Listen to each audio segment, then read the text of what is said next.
est 20 h sur votre chaîne africaine. Bonsoir. À la une de l'actualité, les usagers du tronçon Ouaïgui à Tougan seront bientôt soulagés. Ils auront une route bitumée en bon état. L'Assemblée nationale a donné son aval au gouvernement burkinabé de contracter des prêts auprès des institutions financières. L'allègement des restrictions sur le Covid-19 ou encore la réouverture des classes au Burkina passées au peigne fin par l'opposition burkinabé. Ces dernières décisions du gouvernement d'Abiré ont du mal à passer pour le chef de file de l'opposition. Benjamin Kwame nous donne plus de détails tout de suite dans cette édition. Alors que toute l'attention se porte sur la lutte contre le coronavirus, l'ONU craint que le nombre de morts du VIH ne double en Afrique subsaharienne pendant la pandémie. Les chiffres sont pour le moment beaucoup moins inquiétants qu'annoncés. Sauf qu'à cause du Covid-19, c'est tout le secteur sanitaire qui est perturbé, raison de la crainte de l'Organisation des Nations Unies. Pour ceux qui viennent de nous prendre en marche, vous êtes aux 20 h de LCA. Bonsoir. Débutons cette édition avec l'insécurité grandissante au Burkina Faso. Une patrouille militaire de Seba aurait été la cible d'une embuscade tendue par des individus armés non identifiés à Kankafougol dans le Yaga, près de la frontière du Niger ce lundi. Le bilan fait état d'au moins 4 soldats tués et 4 autres portés disparus. 25 terroristes auraient été abattus dans la même zone, mais pour l'instant, l'armée n'a fait aucune déclaration officielle sur cette attaque. La veille, une charrette a heurté une mine sur l'axe Keinouro au Burkina et Gouro au Mali. 2 enfants sont morts dans cet incident, dont un de 15 ans et l'autre de 7 ans. L'insécurité toujours, mais cette fois, ça se passe au Nigeria. La violence persistante au nord-ouest de ce pays a forcé environ 23 000 personnes à fuir vers le Niger durant le seul mois d'avril et un autre groupe de 19 000 ressortissants du Niger a été contraint de se déplacer à l'intérieur du pays. Ce sont principalement des femmes et des enfants qui fuient les attaques incessantes menées par des groupes armés dans les États de Sokoto et Katsina au Nigeria.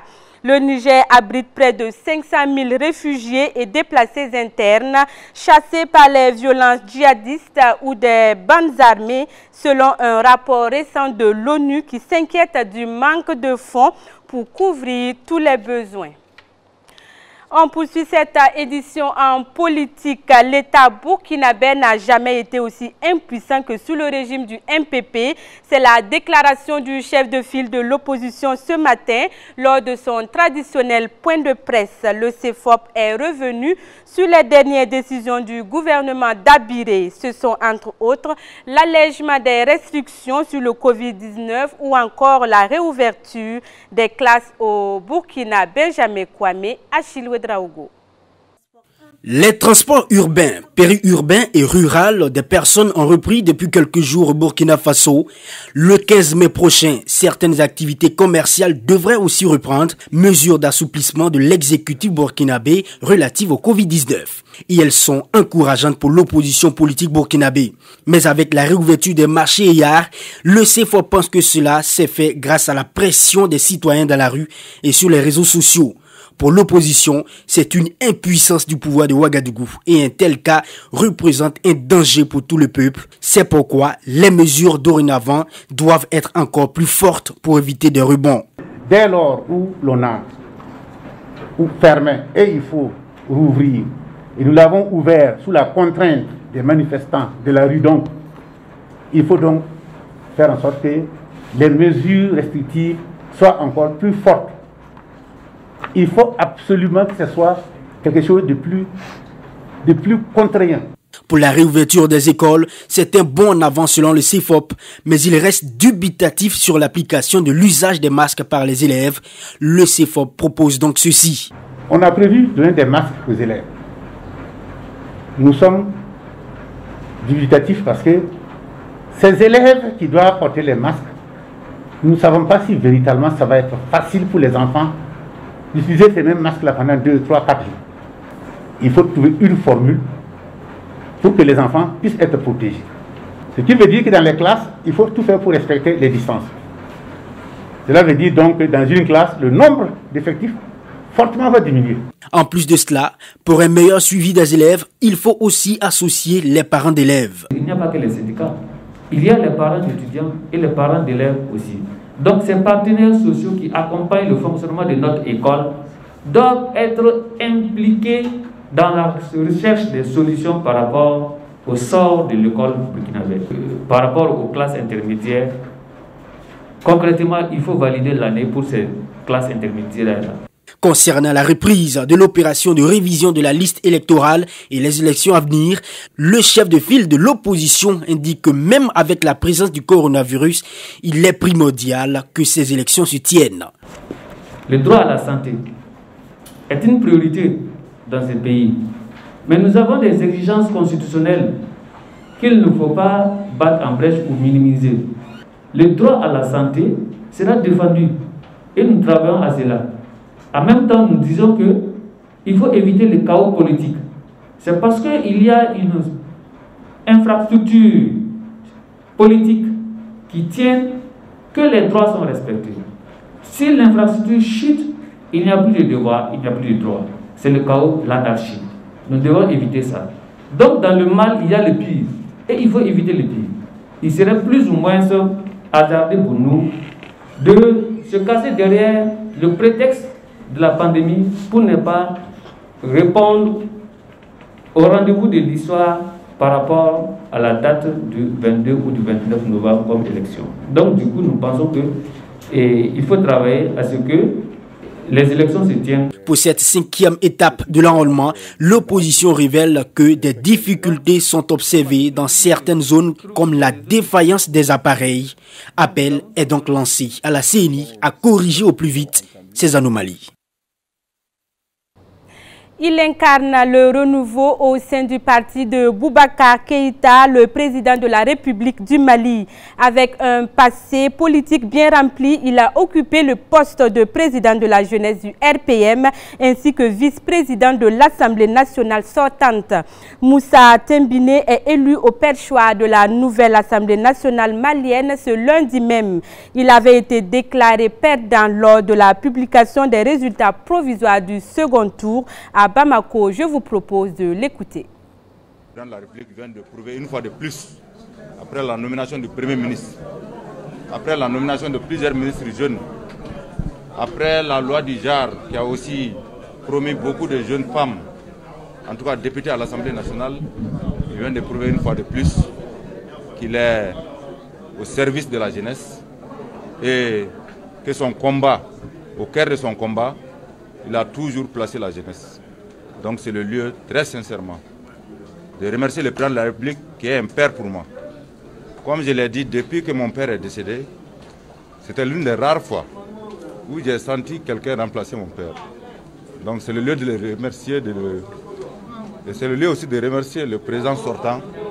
Je suis chef d'une institution, je vais m'efforcer à ne pas couler des larmes. Si on me poignarde, je ne vais pas pleurer. Dans un combat, je ne pleure jamais.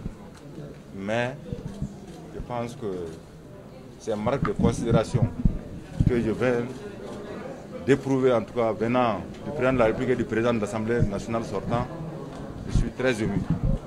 Et je prierai Allah subhanahu wa ta'ala de nous assister pour qu'à l'heure du bilan, qu'on ne regrette pas avoir confié ces perchoirs aux jeunes. Je serai l'ambassadeur des jeunes. Je vais me battre pour honorer la jeunesse malienne. Je vais me battre pour que les crises qui traversent le Mali puissent trouver leur solution. Les questions du Nord, les questions du centre, la crise scolaire, le problème d'emploi des jeunes, le problème de coronavirus auquel nous faisons face et des problèmes de santé de façon générale. Nous allons veiller, nous allons travailler. Donc que Dieu bénisse le Mali, vive le Mali. Et au Burkina, la représentation nationale a examiné ce matin 5 projets de loi, dont 2 portant autorisation de ratification de l'accord de prêt conclu entre le gouvernement burkinabé et des institutions financières. Les usagers de la route nationale numéro 10 reliant Tougan et Waiguya vont bientôt pouffer un ouf de soulagement. Le coût des travaux s'élève à environ 42 milliards de francs CFA. On en sait plus avec Judith Chimadi et Bassirou Sawadogo. Le tronçon Tougan-Waiguya est dans un état défectueux, mais bientôt, ces désagréments causés aux usagers ne seront que de mauvais souvenirs. Les 61 députés présents à la séance plénière de ce mardi ont voté à l'unanimité le projet de loi portant autorisation de ratification de l'accord de prêt conclu entre le gouvernement burkinabé et le fonds de l'OPEP pour le développement international ainsi qu'avec le fonds cohésion. Un prêt qui va servir à financer le projet de construction et de bitumage de la route nationale numéro 10. La route actuelle est en terre. Son tracé en plan est bien défini et difficilement praticable en toute saison. Elle a une largeur de plateforme comprise entre 8 et 9 mètres, entre parenthèses 11 mètres à Camara. Elle dispose de 97 ouvrages, soit en moyenne un ouvrage par kilomètre. Son seuil d'entretien étant dépassé, et au regard du trafic très important sur cette section, un bitumage est donc l'alternative la mieux indiquée. Au plan régional, la route nationale numéro 10 constitue un maillon essentiel de la route communautaire de l'Uomoa, reliant Bobo-Dioulasso, Dédougou, Tougan, Waiguya. Une fois mise aux normes internationales, va permettre de relier Abidjan, Mopti en passant par Bobo-Dioulasso. Toute chose qui va contribuer à l'essor des échanges directs entre ces 3 pôles. Les travaux prévoient la construction et le bitumage d'une route sur un linéaire de 94 km. La chaussée aura une largeur de 7 mètres et 2 accotements de part et d'autre de 1,50 mètres de largeur en race campagne et une chaussée de 8 mètres de largeur et 2 mètres d'accotement de part et d'autre dans les traversées d'agglomération. La durée d'exécution du projet est estimée à 50 mois, dont 20 mois pour la préparation du projet et 30 mois pour l'exécution des travaux. Des travaux qui pourraient prendre fin en janvier 2024 et la mise en service du projet pourrait également intervenir à la même date. Le président de l'Ouganda, Museveni, a suggéré hier lundi que le pays pourrait reporter son élection présidentielle en raison des craintes liées au coronavirus. Selon lui, organiser des élections alors que le virus est toujours là révélerait de la folie. 2 de ces challengers potentiels n'ont pas encore exprimé un avis sur ce sujet. Je rappelle que Museveni, âgé de 75 ans, est au pouvoir depuis 1986. Les élections ougandaises sont prévues pour le début de l'année 2021. Mais la guerre du populisme bat déjà son plein et selon les dernières données, l'Ouganda a enregistré 121 cas de coronavirus avec 55 récupérations et 0 décès. On parle santé pour clore cette édition. Si le confinement freine le coronavirus, il est possible qu'il n'en soit pas de même pour le VIH. Selon plusieurs épidémiologistes, la priorité absolue donnée au Covid-19 a eu comme effet collatéral de fragiliser l'édifice de prévention sur lequel repose la guerre contre le sida. L'ONU s'inquiète quant à elle d'un doublement du nombre de décès causés par le VIH en Afrique subsaharienne si l'accès des malades au traitement était perturbé par la pandémie du nouveau coronavirus. Voilà, c'est ce qui me fait à cette édition du soir. Merci de votre attention. Excellente soirée à tous.